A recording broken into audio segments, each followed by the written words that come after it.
People here. Man, fun.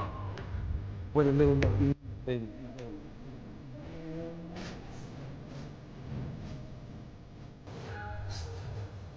I don't know the rest of the song.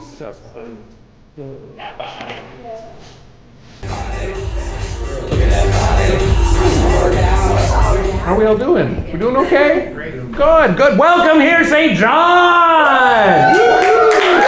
How are we all doing this evening? What?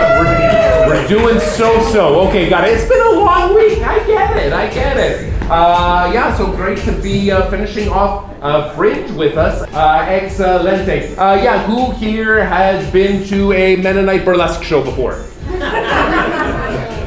No one. Okay, gotcha. Perfect. Is anybody here the only Mennonite burlesque performer touring the world right now? Just me? Okay, perfect. Excellent. Good stuff. Yeah, wonderful to be here. This is stop number 4 on my 5-city tour. And because I'm in St. John, that means I can actually say I'm doing a coast-to-coast tour because September we're finishing off in Vancouver. So it's wonderful. Yeah, I know. It was so... Learned a lot also. Like sometimes it is helpful to include a little bit of a preamble, disclaimer. We'll call it a preamble. For our show here. This is a burlesque show, so that means if there is something funny, you are encouraged to laugh audibly. Yeah, that's fine. Not bad. If you want to get a little bit of diaphragm action in there, that'd be good. And also, if you see something that's a little bit sexy, you can even give a woo-woo. Yeah, there we go. Thank you. That's what I need in the front row. Excellent. Perfect. Take it off. Yeah, well, don't worry. Yeah, and also if at any point you're feeling a little bit disoriented, that's perfectly normal because as I've discovered, or just weird, because the more you cram the Bible into something, the weirder it gets.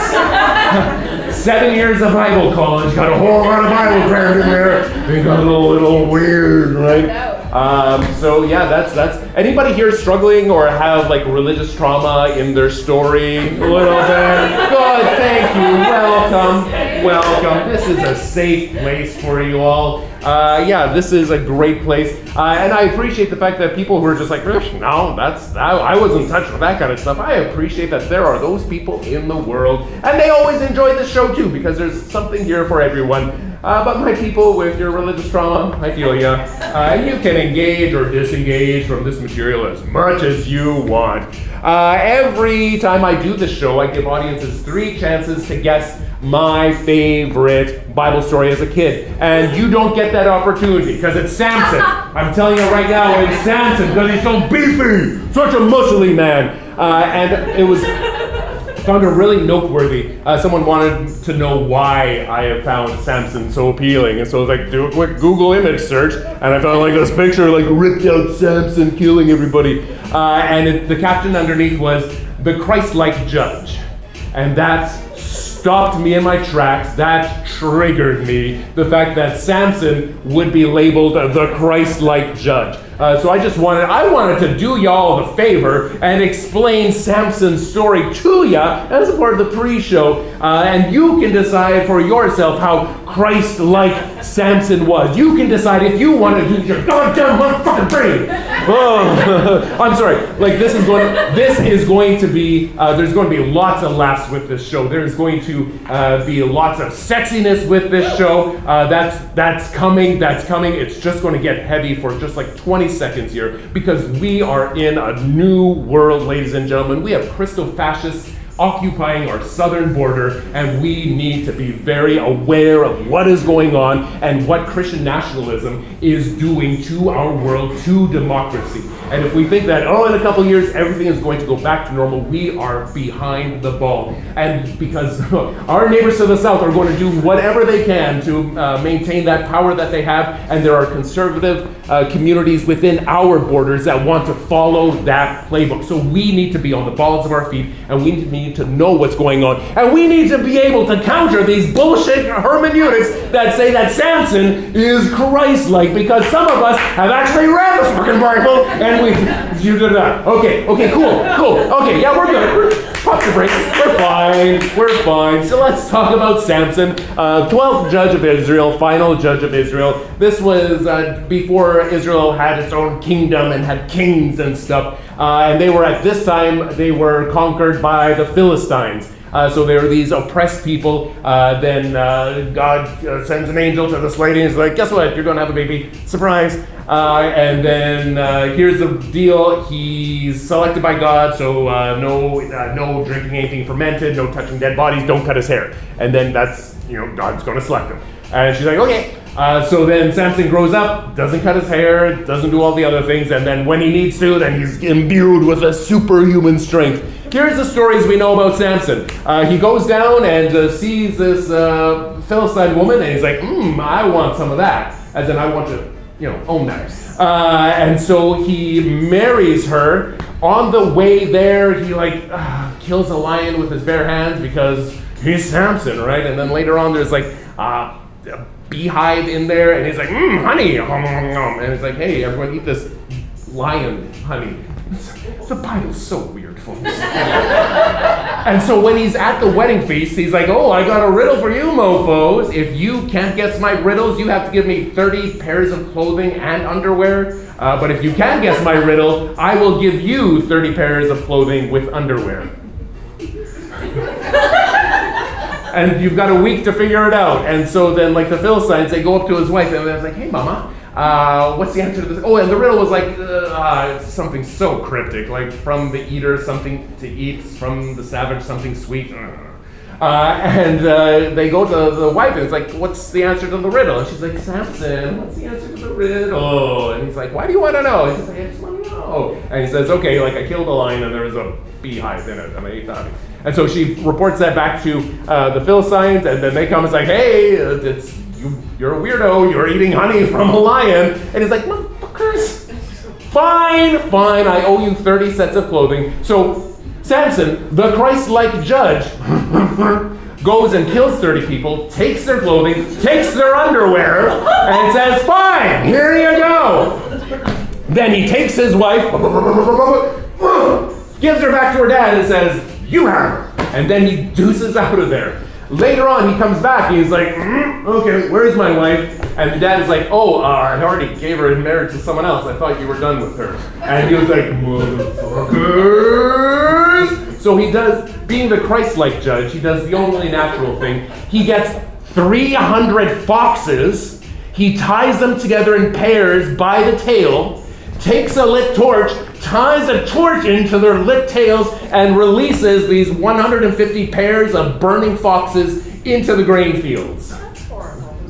Well, no, it wasn't, because this is God's chosen man, and he's very Christ-like. And then the Philistines are angry about that, so they go and they burn his wife and her father to death. Okay, and then after that, he goes to visit a prostitute in Gaza. They just mentioned that, and then the Philistines are there to capture him. So to evade capture, he rips the gate to the city along with the posts out of the wall and just and that's the end of the story. What? But his hands were full. Why didn't you kill him when his hands were full? I don't know if he was swinging around. What? I don't know. Just a little side note in the story of Sampson, the Christ-like judge. And then after that is that, then he hooks up with Delilah. And we all know about Delilah, right? I feel like there was some other really cool side story that happened in there, yeah. Either way, he hooks up with Delilah. He doesn't marry her, he just knows her. And then the Philistines come to Delilah and hey, mama, what's Samson's weakness? Again, you got to remember, he's a strong man. And for most part, if there's a strong man in the Bible, they are going to be undone by women. That is the foil, because women are the worst, right? According to the Bible, superior sex, exactly. Yes.